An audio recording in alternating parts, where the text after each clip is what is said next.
राष्ट्रपति Donald Trump की tariff वाली धमकी का भारत ने करारा जवाब दिया है।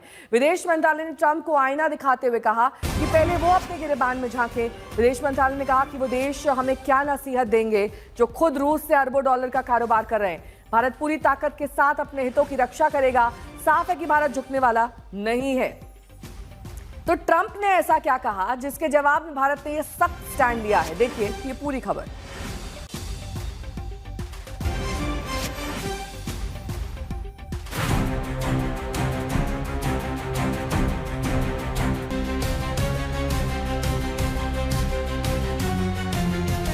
कभी सीज फायर को लेकर बयानबाजी तो कभी टैरिफ पर।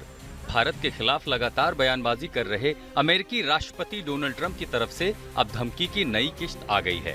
सोशल मीडिया पर ट्रंप ने भारत पर और सख्त टैरिफ लादने का संकेत देते हुए कहा है कि भारत रूस से भारी मात्रा में न सिर्फ तेल खरीद रहा है बल्कि खरीदे गए तेल का एक बड़ा हिस्सा अंतर्राष्ट्रीय बाजार में बेचकर भारी मुनाफा कमा रहा है।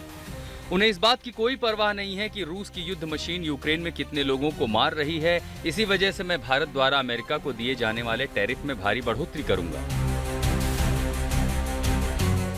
लंबी बातचीत के बाद ट्रंप ने 5 दिन पहले ही 31 जुलाई को भारत पर 25% टैरिफ लगाने का ऐलान किया था। यही नहीं, रूस से तेल खरीदने की वजह से भारत पर जुर्माना ठोकने की भी बात कही थी। तो क्या टैरिफ में बढ़ोतरी की जो धमकी आई है वो वही जुर्माना है या भारत पर दबाव डालने की कोशिश?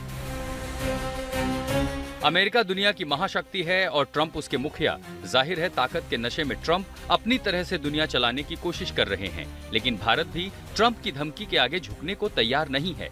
विदेश मंत्रालय के प्रवक्ता रणधीर जायसवाल ने आंकड़ों के साथ ट्रंप को आईना दिखाया। अपने बयान में जायसवाल ने कहा है, भारत को रूस से तेल आयात शुरू करने के लिए बाध्य होना पड़ा क्योंकि यूक्रेन संघर्ष शुरू होने के बाद पारंपरिक आपूर्तिकर्ताओं ने अपनी आपूर्ति यूरोप की तरफ मोड़ दी थी। उस समय अमेरिका ने खुद भारत को ऐसे कदम उठाने के लिए प्रोत्साहित किया था ताकि वैश्विक ऊर्जा बाजार स्थिर रह सके। उन्होंने कहा कि भारत के ये आयात भारतीय उपभोक्ताओं को सस्ती और स्थिर ऊर्जा सुनिश्चित करने के लिए जरूरी है। ये कोई विकल्प नहीं बल्कि वैश्विक बाजार की मजबूरी है। एमईए ने कहा कि आश्चर्य की बात यह है कि जो देश भारत की आलोचना कर रहे हैं वो खुद भी रूस से व्यापार कर रहे हैं, जबकि उनके लिए ये कोई राष्ट्रीय अनिवार्यता नहीं है। ट्रंप की धमकियों के बीच विदेश मंत्री एस जयशंकर का भी एक अहम बयान आया है। बिम्स्टेक पारंपरिक संगीत महोत्सव सप्तसुर के उद्घाटन समारोह में जयशंकर ने साफ कर दिया कि अब किसी की दादागिरी नहीं चलेगी। We live in complicated and uncertain times. Our collective desire is to see a fair and representative global order, not one dominated by a few. That quest is often articulated as political or economic rebalance. दुनिया बदल रही है। भारत दुनिया की सबसे तेजी से बढ़ती अर्थव्यवस्था का देश बन चुका है, लेकिन ट्रंप शायद अमेरिकी चौधराहट की खुमारी से निकल नहीं पाए हैं। वॉशिंगटन से रोहित सिंह के साथ प्रणय उपाध्याय, दिल्ली आज तक। तो भारत ने आधिकारिक तौर पर अमेरिका और यूरोप को आईना दिखा दिया है। इस बीच प्रतिपक्ष की ओर से प्रतिक्रियाएं भी आई हैं। कांग्रेस के नेता इस पर क्या कुछ कह रहे हैं, सुनिए। ट्रंप जैसे लोग हमें रोज धमकाने की कोशिश करेंगे। हमारा इतना बड़ा बाजार है, 140 करोड़ की आबादी है। 140 करोड़ की आबादी को आप इग्नोर नहीं कर सकता, कोई भी नहीं कर सकता दुनिया के अंदर। तो हम ट्रंप के भरोसे बैठ करके रोटी खा रहे हैं, ऐसा नहीं है। हमें ईरान से सबक लेना चाहिए। ईरान के ऊपर तमाम तरह के सैंक्शन लगा, ईरान ने अपने आप को साबित करके दिखा दिया। तो ईरान हमारा दोस्त है, ईरान के साथ हम नहीं चलते। रशिया हमारा दोस्त है, हम रशिया के साथ चलने में दिक्कत।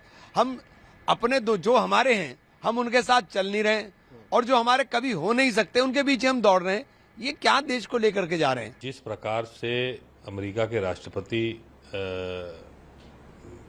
जिस तरह से धमकियां दे रहे हैं, तो किसी भी तरीके से भारत के प्रधानमंत्री को, भारत के पूरी सरकार को ये बर्दाश्त नहीं करना चाहिए और कुछ रिटेलिएशन करना चाहिए। अगर नहीं कर रहे हैं तो ये तो कहीं ना कहीं आप जो है सर झुका रहे हैं, और ये हमें कहीं बर्दाश्त नहीं है। प्रणय उपाध्याय मेरे सहयोगी इस वक्त तमाम जानकारी के साथ जुड़ गए हैं। प्रणय, जिस सख्त स्टैंड की बात भारत कर रहा है, उन सख्त स्टैंड के मेजर्स क्या हो सकते हैं? क्योंकि जाहिर तौर पर ये 25% टैरिफ का असर भारतीय अर्थव्यवस्था पर पड़ रहा है, शेयर मार्केट पर पड़ रहा है, सोने के दाम पर पड़ रहा है। सब कुछ अगर ओवरऑल